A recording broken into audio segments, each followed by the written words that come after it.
Assalamualaikum warahmatullahi wabarakatuh. Kita melanjutkan kajian Mukhtasar Sahih Al-Bukhari sampai ke hadis 332. Hadis 332 dengan babnya Babul Ibrad bizuhri fi syiddatil har, yang artinya mendinginkan atau menunggu telah dingin cuaca di waktu zuhur ketika cuaca sangat panas. Fi syiddatil har. An Abi Hurairah radhiyallahu anhu an Rasulillah sallallahu alaihi wasallam annahu qala idza ishtaddal harru fa'abridu bis-salati fa inna shiddatal harri min fayhi jahannam. Dari Abi Hurairah radhiyallahu anhu, dari Nabi Muhammad sallallahu alaihi wasallam, beliau bersabda, apabila cuaca sangat panas, maka dinginkanlah atau menunggu cuaca tersebut menjadi dingin untuk melaksanakan solat, karena sesungguhnya panasnya cuaca itu dari uap neraka Jahannam. Washtaqatin naru ila rabbiha, di saat api itu menyala di dalam neraka, maka neraka mengadu kepada penciptanya. Faqalat Rabbi akala ba'di ba'dan, maka api neraka mengadu kepada Allah seraya berkata, wahai penciptaku, sebagian api membakar sebagiannya. Fa'adhina laha bin nafasaini, nafasin fi syita'i wa nafasin fi soif, maka Allah izinkan api neraka atau panasnya api neraka itu dibagi menjadi dua nafas. Nafas pertama berhembus di musim dingin, nafas kedua berhembus di musim panas. Maka engkau akan dapati ketika musim panas cuaca sangat panas, dan engkau akan dapati ketika musim dingin cuaca sangat dingin atau sejuk, zamharir. An Abi Dzarr Al-Ghifari radhiyallahu anhu qala kunna ma'a Rasulillah sallallahu alaihi wasallam fi safar. Dari Abi Dzarr Al-Ghifari, beliau berkata, kami menemani Rasul atau kami bersama Rasulullah sallallahu alaihi wasallam fi safar, di dalam satu perjalanan. Fa arada al muadzinu an yuadzina lidzuhur, lalu muazzin ingin melantunkan azan untuk menunaikan solat zuhur. Faqala an-nabiy sallallahu alaihi wasallam abrid, thumma arada ay yu'adhdhina faqala lahu abrid hatta ra'ayna fayyal tululi. Ternyata ketika muadzin itu ingin azan, Nabi mengatakan abrid, tunggu cuaca agak dingin, tunggu cuaca agak dingin. Jadi dilarang azan. Kemudian dia ingin azan zuhur, Nabi juga mengatakan abrid, tunggu cuaca agak dingin, hingga kita bisa melihat faya, bayangan dari bukit-bukit tersebut, at-tululi. Naam. Ini hadis membahas tentang kesunnahan. Jadi ulama-ulama ketika menjelaskan satu hadis, mereka membuat tinjauan secara komprehensif. Hadis tersebut dalam satu redaksi Nabi nyatakan idza ishtaddal har fa abridu fa innal har min faihi jahannam. Apabila cuaca sangat panas, maka tunggulah dia dingin untuk melaksanakan sholat zuhur. Maknanya seperti itu. Tunggulah agak dingin ketika melaksanakan sholat zuhur. Fa innal har min faihi jahannam. Karena cuaca yang sangat panas itu adalah sebagian dari uap api neraka.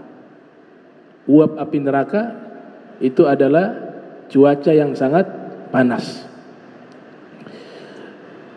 Kami buat tinjauan secara bahasa.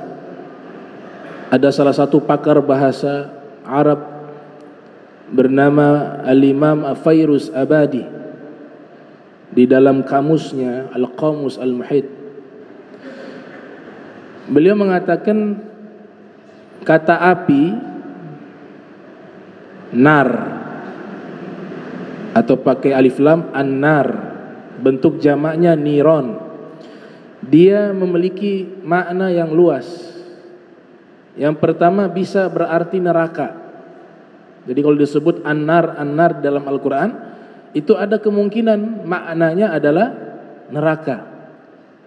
Neraka disebut dengan api karena isi daripada neraka api.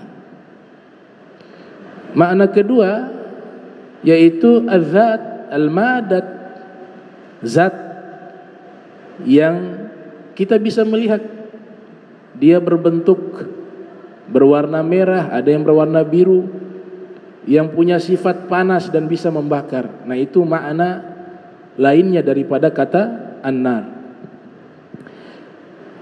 Ada dua kata yang digabung menjadi satu disebut dengan al-idhofah. Dua kata benda digabung menjadi satu disebut al-idhofah. Kalau kita sebut gunung dengan api, Jabalun Nar, artinya gunung api, itu yang dimaksud adalah gunung berapi. Dalam bahasa Arab disebut dengan burkanun. Jadi Jabal An-Nar, gunung api, di dalam bahasa Arab namanya burkanun. Kalau terjemahan bahasa Indonesia artinya gunung berapi. Kemudian ada yang disebut Syekhun Nar, guru api. Guru api, Syekhun Nar. Yang dimaksud kalau kita dapati di dalam kitab-kitab ulama terdahulu, ada kata Syekhun Nar, guru api, itu maknanya adalah iblis.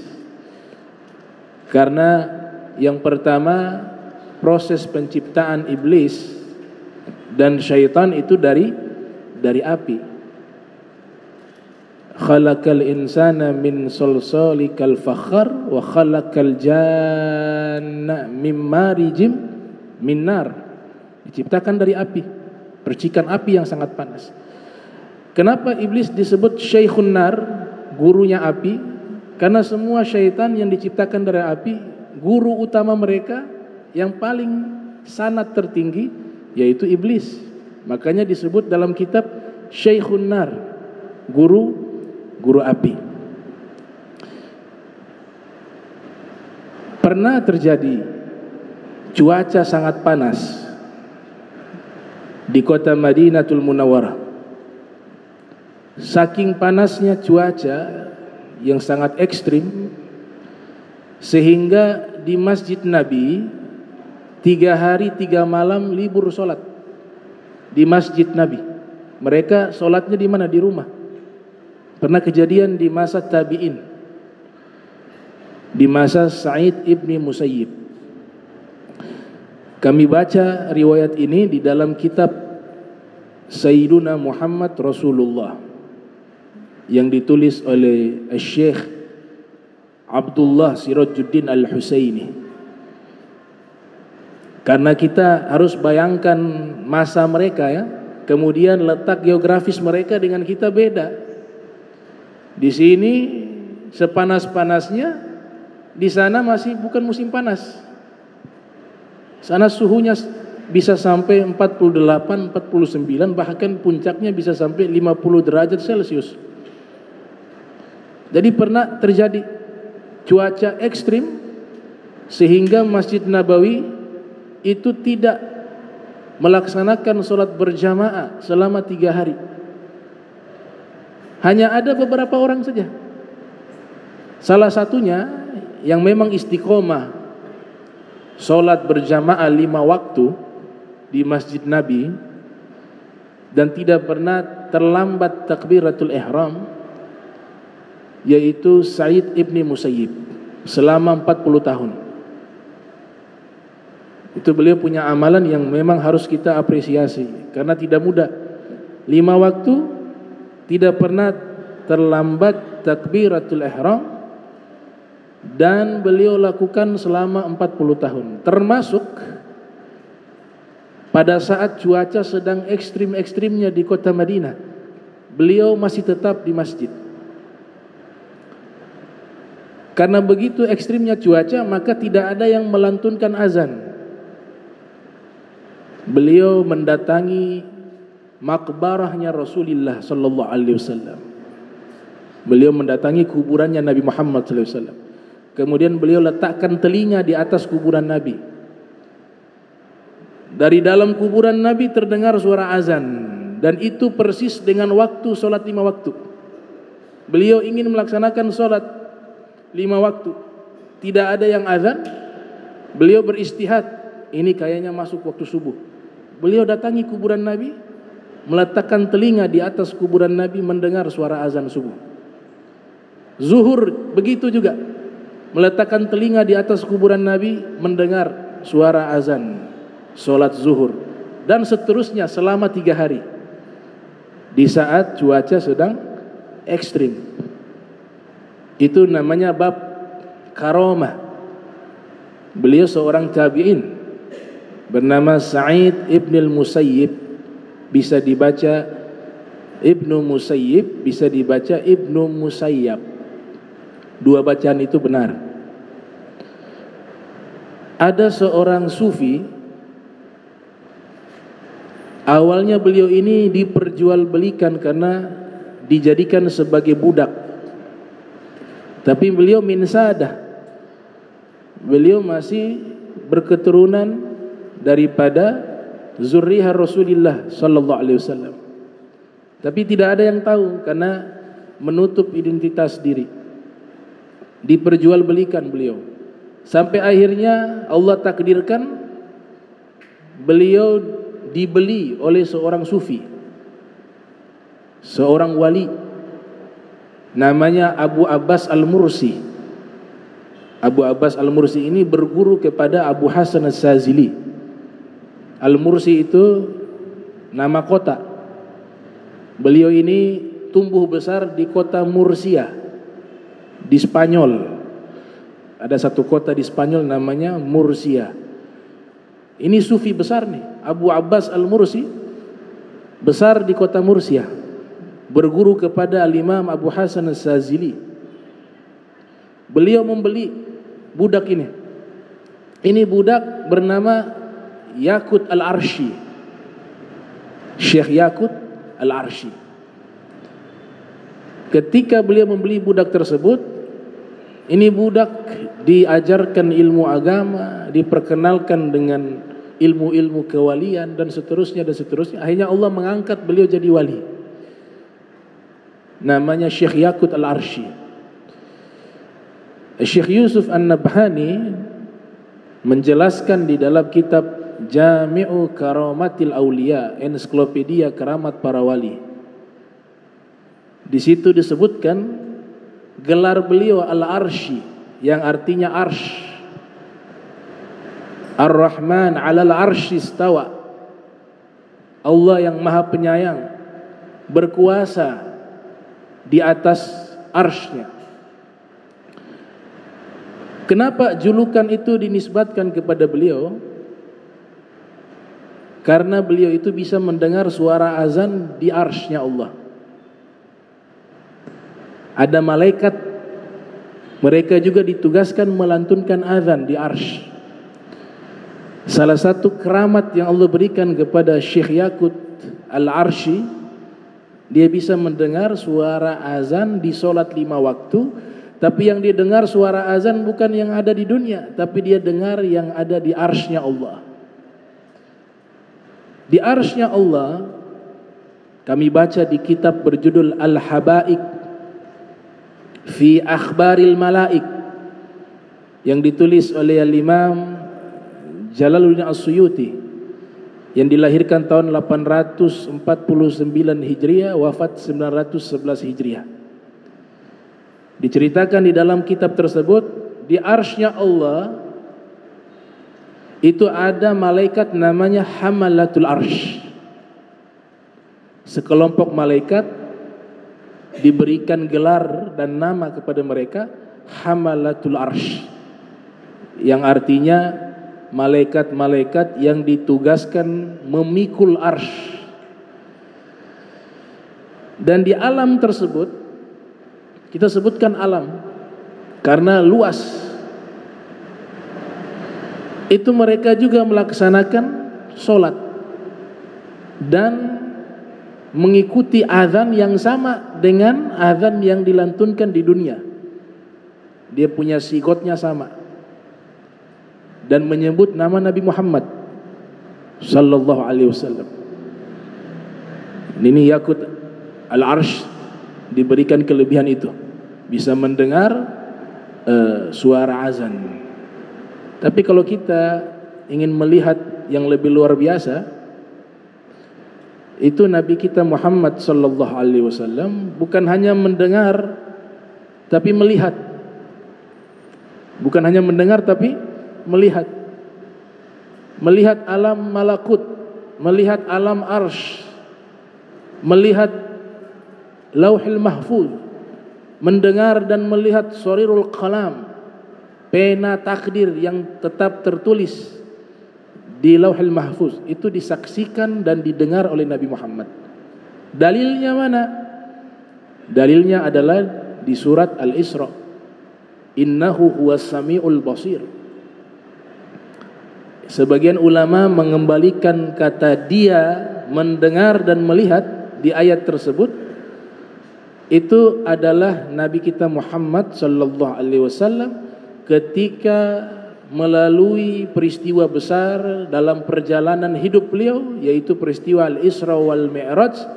Allah memperlihatkan tanda-tanda kebesarannya kepada kekasihnya Nabi Muhammad sallallahu alaihi wasallam. Dan Allah tegaskan itu bukan sekedar beliau mendengar, tapi juga basir. Innahu huwas samiul basir. Sesungguhnya dia Nabi Muhammad mendengar semua peristiwa tersebut, yang ada di alam dunia maupun yang ada di langit, maupun yang ada di Sidratul Muntaha, maupun yang ada di arsy-Nya Allah, maupun yang ada di mustawa, sampai puncaknya bisa bermuajahah, menghadap Allah dan melihat Allah dengan kedua mata beliau. Nah, itu keistimewaan Nabi kita Muhammad sallallahu alaihi wasallam. Dan di hadis ini juga menunjukkan bahwa api neraka itu sangat panas, sehingga api neraka juga mengadu kepada Allah, ya Allah, saya terbakar juga. Api mengadu kepada Allah bahwa sebagian api membakar sebagian lainnya. Api yang memang secara fitrah, secara hukum diciptakan sebagai makhluk yang memiliki sifat panas, ternyata ketika saling membakar di dalam api neraka, mereka juga merasakan sakit karena begitu panasnya api. Bisa dibayangkan seperti apa panasnya. Sehingga ada riwayat yang disebutkan di dalam kitab Nawadir karya Imam Al-Qalyubi. Di dalam kitab tersebut ada doa dari api. Tagulun nar. Ternyata api juga berdoa, khususnya api neraka. Apa doanya api neraka? Allahumma inni a'udzubika minan nar. Ya Allah, aku berlindung padamu dari api neraka. Api minta perlindungan terhadap api, karena begitu dahsyat panasnya. Dan ini hadis riwayat Bukhari. Di sini dikatakan oleh Nabi, api mengadu kepada penciptanya karena sebagian api membakar sebagiannya. Maknanya apa? Dia mengadu karena rasa sakit. Padahal secara fitrah dia adalah makhluk yang memang sifatnya panas. Maka Nabi ajarkan doa ini kepada kita sebagaimana yang dibacakan oleh api neraka, Allahumma inni a'udzubika minan nar, atau yang ala sabilil ikhtisar, Allahumma ajirni minan nar. Allahumma ajirni minan nar, baca sab'a marrat 7 kali yang diajarkan oleh para a'immah. Ya Allah, lindungilah aku dari api neraka. Karena tidak ada satupun manusia yang mampu menahan dan sabar menghadapi siksaan dengan api neraka. Gak ada yang mampu. Paling ringannya siksaan di dalam neraka disebutkan di dalam riwayat Muslim. Imam Muslim meriwayatkan dalam sahihnya, yang lahir tahun 204 Hijriah, wafat 261 Hijriah. Juga Imam Nawawi mengutip dalam kitab Riyadhus Shalihin dari sahabat bernama An-Nu'man bin Bashir meriwayatkan hadis ini. Beliau mengatakan paling ringannya azab di dalam neraka, paling ringan, ahwan, inna ahwana azabin nar, sesungguhnya azab neraka yang paling ringan diletakkan batu kerikil yang sudah terbakar entah berapa lama di dalam neraka, diletakkan di bawah telapak kaki orang tersebut. Begitu panasnya batu yang dibakar dengan api neraka, diletakkan di bawah telapak kakinya, otaknya mendidih dan dia meledak. Allah kembalikan lagi terus seperti itu agar dia rasakan siksaan itu. Itu ahwan. Kata Nabi apa? Inna ahwana azabin nar. Sesungguhnya azab neraka yang paling ringan itu, kata Nabi Muhammad SAW. Nah, orang yang mengalami azab seperti itu, dia mengatakan, saya melihat diri saya adalah manusia yang paling berat azabnya di dalam neraka. Dia merasa dirinya adalah orang yang diazab paling berat. Tapi Nabi tegaskan, tidak, wa huwa ahwan. Dia paling ringan, kata Nabi Muhammad SAW. Jadi wajar kalau kita harus perbanyak meminta perlindungan dari api neraka. Allahumma ajirni minan nar, Allahumma ajirni minan nar, Allahumma ajirni minan nar, Allahumma ajirni minan nar, Allahumma ajirni minan nar, Allahumma ajirni minan nar, Allahumma ajirni minan nar. Itu dikatakan di dalam hikayah. Ada seorang manusia dari lahir sampai meninggal gak pernah susah hidup di dunia. Dia hidup enak, gak pernah mengalami kesedihan, kesusahan. Seumur hidup sampai meninggal dunia, dari lahir sampai meninggal dunia. Tapi sayangnya dia bukan orang yang taat kepada Allah, dia bukan orang yang baik. Pada akhirnya dia dimasukkan ke dalam neraka. Kemudian malaikat mengambil tangannya, uap api neraka itu. Ya, dalam neraka beruap. Uapnya itu dia ambil tangannya orang, malaikat, dia masukkan di dalam uap api neraka. Ini orang yang mendapatkan siksaan tersebut hanya terkena uap api neraka, dia berteriak entah berapa tahun. Selesai dia berteriak, malaikat mengatakan, bagaimana ketika kau hidup di dunia? Hidup enak tidak? Saya hidup susah dari lahir sampai mati. Dia katakan begitu. Padahal dia di dunia hidupnya enak, gak pernah susah. Tapi bukan orang yang taat, bukan orang yang baik. Apa maksud dari kisah ini? Dan ini tertulis di dalam kitab-kitab para a'immah, para ulama. Maksudnya ketika seseorang menikmati kenikmatan dunia tapi masuk ke dalam neraka, baru dapat siksaan yang sangat ringan, Itu juga belum masuk siksaan itu. Baru kena uap. Dia sudah lupa kenikmatan-kenikmatan yang ada di dunia. Dia lupa. Sama halnya orang yang dari lahir sampai meninggal, sekalipun dia susah hidupnya, tapi dia orang yang baik, orang yang taat, meninggal husnul khotimah, masuk ke dalam surga, ditanya sama malaikat, ini sudah lihat pemandangan surga? Wah, luar biasa. Dia nikmati makanan surga. Ditanya sama malaikat, bagaimana ketika kau hidup di dunia? Susah tidak? Enggak, senang. Dari saya lahir sampai mati, sampai meninggal dunia, enggak ada susah, semuanya senang. Dia lupa. Artinya apa? Ya, ini fata morgana. Gitu. Tapi Nabi ajarkan berusahalah sukses di dua tempat. Kita selalu berdoa, fid daraini, berikan kebahagiaan di dua alam. Daraini, dua alam. Alam dunia, alam akhirat. Doa pamungkas juga mengatakan begitu. Rabbana atina fid dunya hasanah wa fil akhirati hasanah wa qina adzabannar. Ya, minta kebaikan di dunia, kebaikan juga di akhirat. Bahagia di dunia dan juga bahagia di akhirat. Nabi tambahkan lagi tuh, jagalah dari api neraka. Itu selalu ditambahkan pelindungan dari api neraka. Nah ini riwayat tentang hadis tersebut berkaitan dengan neraka jahanam, berkaitan dengan api. Di dalam masalah fikih, ketika cuaca sangat panas, dan ini hanya berlaku kepada solat zuhur. Berlaku kepada solat zuhur. Kami baca di satu kitab berjudul Ihkamul Ahkam fi Syarhi Umdatil Ahkam, ditulis oleh Al-Imam Ibnu Daqiq Al-Aid. Beliau ini mazhab Maliki dan Syafi'i. Dua mazhab beliau, Maliki dan Syafi'i. Beliau bermukim di Mesir. Wa kana yufti ala madhabil Maliki wal madhab Syafi'i. Dan beliau sudah masuk levelnya mufti yang berfatwa dengan dua madhab, madhab Syafi'i dan madhab Maliki. Namanya Al-Imam Ibnu Daqiq Al-Aid.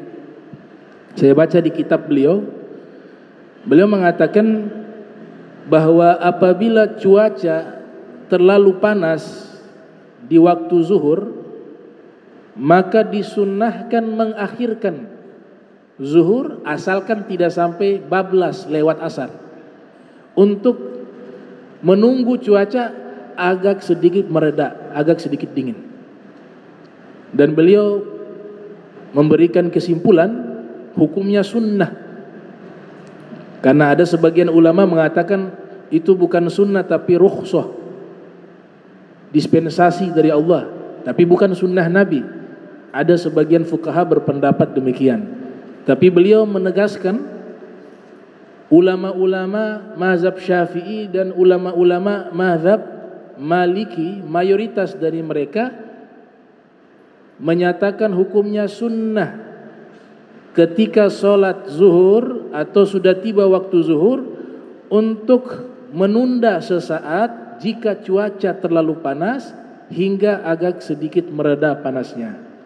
Itu hukumnya sunnah kata para ulama mazhab Syafi'i, mazhab Maliki, termasuk Ibnu Daqiq Al-Aid. Kenapa beliau mengatakan sunnah? Perhatikan hadis Nabi. Nabi mengatakan abridu. Nabi katakan abridu, dinginkanlah, kata Nabi Muhammad SAW. Idza ishtaddal harru fa abridu. Kalau cuaca terlalu panas, tunggulah dia menjadi dingin. Kata tunggulah menjadi dingin itu kan kata perintah. Kata perintah di dalam ilmu al-qawaid al-fiqhiyah itu dua kemungkinan. Bisa sifatnya wajib, bisa sifatnya sunnah. Tapi diteliti perintah untuk menunggu cuaca dingin guna menunaikan sholat zuhur, itu perintahnya sifatnya sunnah. Karena ada kata perintah dari Nabi, maka Al-Imam Ibnu Daqiq Al-Aid berkesimpulan bahwa hal tersebut sunnah. bukan rukhsah. Namun jangan salah paham. Jangan salah paham. Disinilah fungsinya para fuqaha, para ulama. Kalau saya hanya mengutip hadis ini akan dipraktekkan di Ternate. Akhirnya orang tidak azan. Tidak azan zuhur. Di sini kan Nabi larang azan. Karena cuaca terlalu panas. Kalau hadis ini saya ajarkan langsung dan muazin praktekkan, wah ini lagi panas. Semua beristihad lagi panas. Tunggu nanti sudah dingin baru azan. Tahu-taunya dinginnya asar. Fatal. Saya berdosa, yang amalkan juga tidak belajar berdosa. Tapi dosa yang paling besar yang mengajarkan. Ini bahayanya kalau hadis kita belajar sendiri gak pakai guru. Bahaya. Di sini gak ada keterangan. Keterangannya di dalam kitab fikih dan keterangannya dalam kitab syuruh. Kitab-kitab penjelas-penjelas hadis. Jadi kesunahan ini hanya berlaku di negeri-negeri yang cuacanya sangat panas. Syekh Nawawi Al-Bantani dalam kitab Nihayatuz Zain, beliau mengatakan kesunahan ini tidak berlaku di Indonesia. Karena Indonesia tidak masuk letak geografis cuaca sangat panas, tapi mu'tadil, sedang-sedang. Nah ini berlakunya di Hijaz. Musim sangat panas, suhunya 48 derajat, 50 derajat Celcius misalnya. Atau kemarin kejadian di Mesir sampai rumah kebakaran. Orang-orang dehidrasi. Bahkan yang tidak bisa adaptasi dengan iklim yang sangat panas itu mengeluarkan darah dari hidung. Yang model begini sunnah. Jadi tidak berlaku kepada semua tempat. Dia hanya berlaku ke tempat-tempat yang iklimnya sangat panas, terutama di Hijaz, terutama di Yaman, Hadramaut misalnya, yang musim panasnya juga bisa mencapai 48 derajat Celcius sampai bisa mencapai 50 derajat Celcius. Nah, sehingga sunnah ini enggak berlaku bagi kita di Indonesia, enggak berlaku. Nah, sunnahnya itu disebutkan ketika bayangan an yasira al-fai'u akthar min dhira'in. Bayangan itu dia lebih tinggi sedikit dari 1 dhira'. Kemarin saya sudah jelaskan 1 dhira' untuk orang sedang, tidak terlalu tinggi, tidak terlalu pendek. Dhira'nya beliau itu yang dipakai, kurang lebih 48 cm. Kalau bayangannya sudah lebih tinggi dari 48 cm dan cuacanya sudah mulai tidak terlalu panas, maka disegerakan untuk menunaikan sholat zuhur. Dan ini hanya berlaku di sholat zuhur saja. Kenapa para fuqaha hanya membatasi kesunahan menunggu cuaca dingin untuk melaksanakan sholat hanya di sholat zuhur? Karena Nabi yang sebutkan. Kalau Nabi sebutkan gak ada ulama yang berani nambah-nambah. Nabi yang sebutkan apa? Sholat zuhur, tidak asar. Sholat zuhur. Kalau sholat maghrib, isya, subuh gak berlaku. Karena umumnya itu cuaca sudah normal. Biasanya paling panas-panasnya itu adalah di waktu zuhur. Ya, mudah-mudahan Allah berikan pemahaman kita terhadap syariat Nabi kita yang mulia, Nabi Muhammad sallallahu alaihi wasallam. Ada riwayat dikeluarkan oleh Ibnu Majah di dalam sunannya, yang dilahirkan pada tahun 209 Hijriah, wafat 273 Hijriah. Nabi berikan doa khusus kepada Sayyidina Ali bin Abi Thalib. Nabi berdoa, Allahumma azhib anhu al-har wal bard. Itu doanya Nabi kepada Imam Ali bin Abi Thalib. Ya Allah, hilangkan dari tubuhnya Ali bin Abi Thalib rasa panas dan rasa dingin. Kata Imam Syaukani, Nabi ketika berdoa itu bukan main-main. Bukan seperti kita, doa kita kadang-kadang tidak diijabah, kadang-kadang diijabah. Tapi kalau doa Nabi itu, ketika Nabi lafadzkan itu pasti terjadi. Makanya beliau katakan, wa fihi mu'zizatun zahiratun lin Nabi sallallahu alaihi wasallam. Ternyata doa ini adalah bagian dari mukjizatnya Nabi yang sangat jelas. Setelah Nabi membacakan doa tersebut kepada Sayyidina Ali bin Abi Thalib, Allahumma azhib anhu al-har wal barad. Sayyidina Ali mengatakan apa? Fama wajadtu harran wala bardan ba'da yauma idzin. Selepas itu saya tidak pernah lagi rasakan tuh mana yang panas mana yang dingin. Hilang.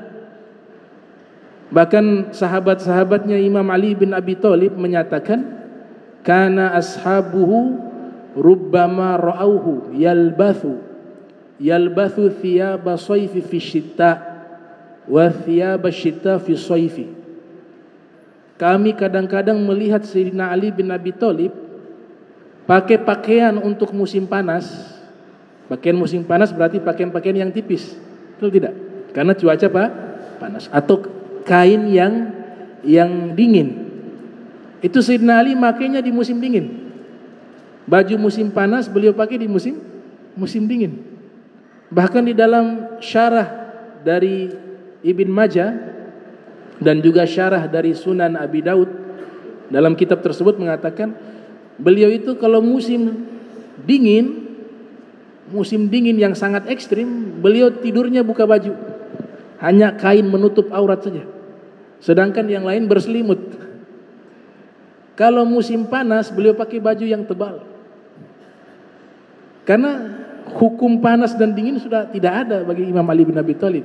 Nabi sudah doakan hilangkan panas dan dingin. Dalam riwayat yang lain dibalikkan, ya Allah jadikanlah dia merasa hangat di musim dingin dan merasa dingin di musim panas, sehingga hukumnya jadi terbalik.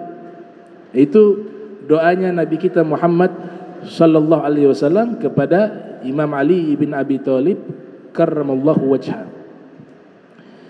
Dan amalan terbaik ketika musim panas apa? Amalan terbaik di musim panas puasa. Lagi panas-panasnya lagi itu puasa. Itu Sayyidina Ali mengatakan uhibbu thalathan. Sayyidina Ali mengatakan, dikutip dalam kitab Nawadir, ada 3 hal yang paling saya suka di dunia ini. Sayyidina Ali. Yang pertama ikramu dhaif, memuliakan tamu. Yang kedua as-saumu bisoif, puasa di musim sangat panas. Lagi panas-panasnya beliau berpuasa. Yang ketiga darbul adui bisaif, menebas musuh dengan pedang. Itu kesukaannya Sayyidina Ali bin Abi Thalib, memuliakan tamu, puasa di musim yang sangat panas, dan menebas musuh dengan pedang. Karena kaidah mengatakan makin sulit kita menunaikan ibadah, makin besar pahalanya. Ada satu ibadah sederhana tapi amalannya luar biasa, namanya isbagul wudu' indal makarih. Namanya apa? Isbagul wudu' indal makarih, menyempurnakan wudu di cuaca yang tidak mendukung. Apalagi subuh dingin-dingin, subhanallah, dia rela tuh. Dinginnya yang normal ya, bukan yang salju. Itu namanya bunuh diri, berdosa. Wudu di iklim yang ada saljunya itu bunuh diri. Ibaratnya dingin yang normal lah. Kita paksakan untuk menyempurnakan wudu padahal dingin. Kita sunnah-sunnah Nabi kita amalkan. Itu kata Nabi dalam hadis, dia mengkafarat seluruh dosa-dosanya. Bahkan ada satu ulama berikan komentar, dosa-dosanya yang lalu dan akan datang dihapus. Karena kenapa begitu besar fadilah tersebut? Karena dia melaksanakan dalam keadaan sulit, dingin, kedinginan, tapi dia berusaha untuk menyempurnakan wudunya. Namanya isbagul wudu' indal makarih. Isbagul wudu' indal makarih. Kemudian ini al-har, panas, juga berlaku kepada makanan. Jadi hukumnya dilarang. Nabi pernah menyatakan dalam hadis, perintah untuk tidak memakan makanan yang panas. Ada orang golojo pisang masih panas-panas masuk dalam mulut. Itu sunnah Nabi untuk menunggu makanan jangan terlalu panas.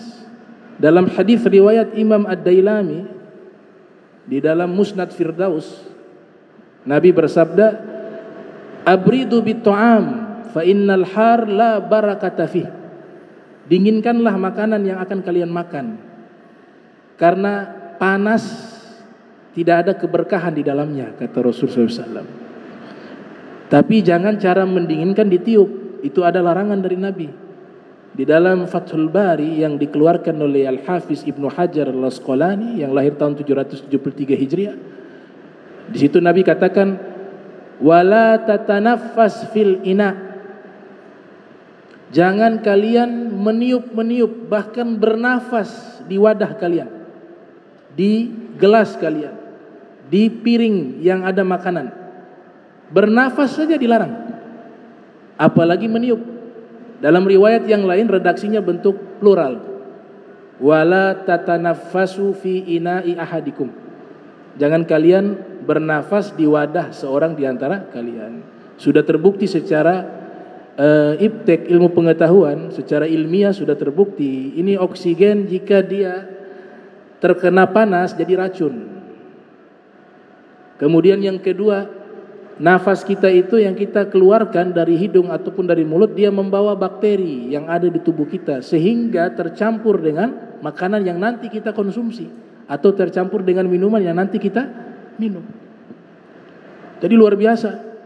Berkaitan juga dengan masalah kesehatan, dan berkaitan juga dengan masalah adab dan etika, dan berkaitan juga dengan masalah keimanan. Kita percaya kalau Nabi katakan tidak berkah berarti tidak ada baik. Tapi berkah itu tidak bisa diilmiahkan, tidak bisa disurvei dengan data, tapi dia adalah masalah keyakinan. Berkah artinya thubutul khair ilahi fi syai', menetap kebaikan pada sesuatu yang Allah berikan pada sesuatu tersebut, itu namanya berkah.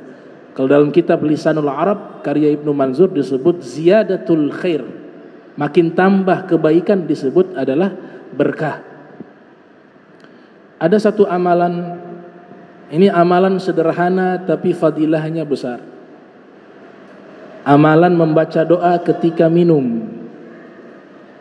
Itu diajarkan oleh guru-guru kami dan juga salah satu ulama besar di Mesir, ahli tafsir Al-Quran, bernama Syekh Mutawali Asy-Sya'rawi.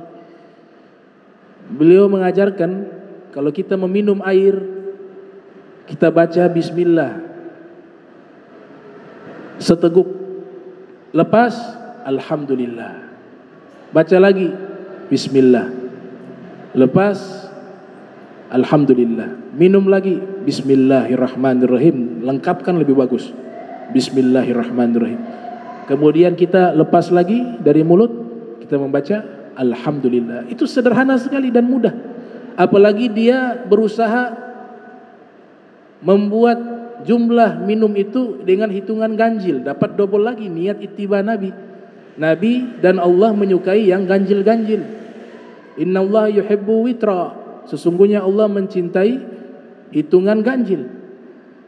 Kata beliau dan ulama-ulama lainnya, kalau kita amalkan cara minum seperti itu, selama minuman itu masih ada di dalam tubuh kita, maka Allah izinkan seluruh tubuh kita untuk menjadi dingin dan tidak bermaksiat kepada Allah selama air itu masih ada di dalam tubuh kita. Dia punya energi positif itu mendorong ruhania kita, ruhnya kita, nafsunya kita untuk tunduk kepada Allah, takut kepada maksiat. Minum, baca bismillahirrahmanirrahim. Itu dijamin, gak ada bisikan-bisikan jahat. Mau buat dosa dicegah oleh Allah selama air itu masih ada. Kemudian doa yang berikut, doa makan, itu juga jangan ditinggal. Doa yang sudah biasa kita hafal itu dari Nabi kita Muhammad sallallahu alaihi wasallam. Rabbana atina, Rabbana barik lana, Allahumma barik lana, Allahumma barik lana fima razaqtana wa qina adzabannar, bismillah. Kalau dalam hadis redaksinya seperti itu. Allahumma barik lana fima razaqtana wa qina adzabannar, bismillah. Ini hadis diriwayatkan oleh sahabat bernama Abdullah bin Amr bin As. Imam Nawawi memasukkan dalam kitab Al-Azkar An-Nawawiyah di bab namanya bab Azkar al-akli wa syurbi, bab tentang zikir-zikir makan dan minum. Bab ma yaqul idza quddima ilaihi ta'amu, bab tentang doa yang dibaca jika dihidangkan makanan di hadapannya. Nah, doa ini kita baca, dia punya khasiat sebenarnya sama dengan tadi yang minum. Semua doa itu membantu kita untuk mudah taat kepada Allah. Termasuk masuk kamar mandi, keluar kamar mandi, cebok, semua kan diajarkan doa-doa, baik yang bersanad sampai kepada Nabi ataupun yang diajarkan oleh para ulama. Jadi dibaca itu doa-doa yang sudah diajarkan oleh Nabi kita Muhammad sallallahu alaihi wasallam. Nah, selesai makan di dalam Sunan Abi Daud yang lahir tahun 202 Hijriah, wafat 275 Hijriah, kita baca doa sesudah makan. Nabi sallallahu alaihi wasallam bersabda, "Man akala ta'ama faqal", siapa yang sudah selesai makan kemudian dia membaca doa, "Naam, alhamdulillahilladzi at'amani hadza ta'ama wa razaqanihi min ghairi haulin minni wala quwwah. Ghufira lahu ma taqaddama min dzambi." Dosa-dosanya yang lalu akan diampuni oleh Allah. Coba bisa bayangkan hanya masalah baca doa sesudah makan itu penghapusan dosa kita yang lalu. Memang hadis ini hadis yang lemah. Sebagian muhadditsun mengatakan sanaduhu dhaif, tapi untuk mengamalkan dan isi doanya bagus, tidak ada masalah. Loh, isinya bagus doa. Segala puji bagi Allah yang telah memberikan saya makanan. Memang Allah yang berikan makanan secara hakiki, tanpa kita berupaya dan tanpa dengan kekuatan kita. Itu bentuk perendahan diri kepada Allah. Kita harus merasa kita tidak memiliki apa-apa. Semua miliknya Allah. Hakikatnya seperti itu. Kita baca doa tersebut selesai makan, dosa kita yang lalu diampuni oleh Allah Subhanahu wa taala. Dan ini pernah diamalkan oleh seorang habaib namanya Al-Habib Idrus Al-Habsyi. Kalau beliau mengamalkan doa ini unik. Setiap selesai majlis ta'lim, beliau baca doa tersebut, alhamdulillahilladzi at'amani hadza ta'am wa razaqnihi min ghairi haulin minni wala quwwah. Yang mendengar nih heran, lah ini habis majlis ta'lim baca doa sesudah makan. Maka ada yang memberanikan diri bertanya kepada beliau, "Wahai Habib, kami selalu mendengar selesai antum mengajar atau selesai majlis ta'lim, majlis ilmu, selalu baca doa sesudah makan. Padahal doa kafaratul majlis itu ada selepas majlis, tapi yang dibaca doa sesudah makan." Kata beliau apa? Al-Habib Idrus Al-Habsyi, "Saya baca doa sesudah makan karena ketika kita belajar ilmu agama, kita mendengar nasihat, itu juga makanan. Tapi dia makanan rohani. Makanya saya baca doa juga sesudah makan."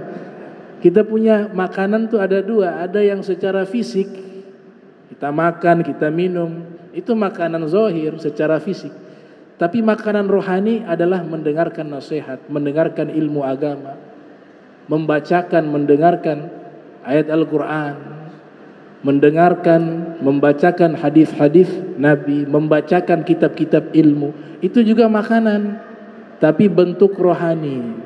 Makanya ada seorang sufi menulis kitab berjudul Qutul Qulub, karya Abu Thalib Al-Makki, yang judulnya apa? Makanan pokok hati.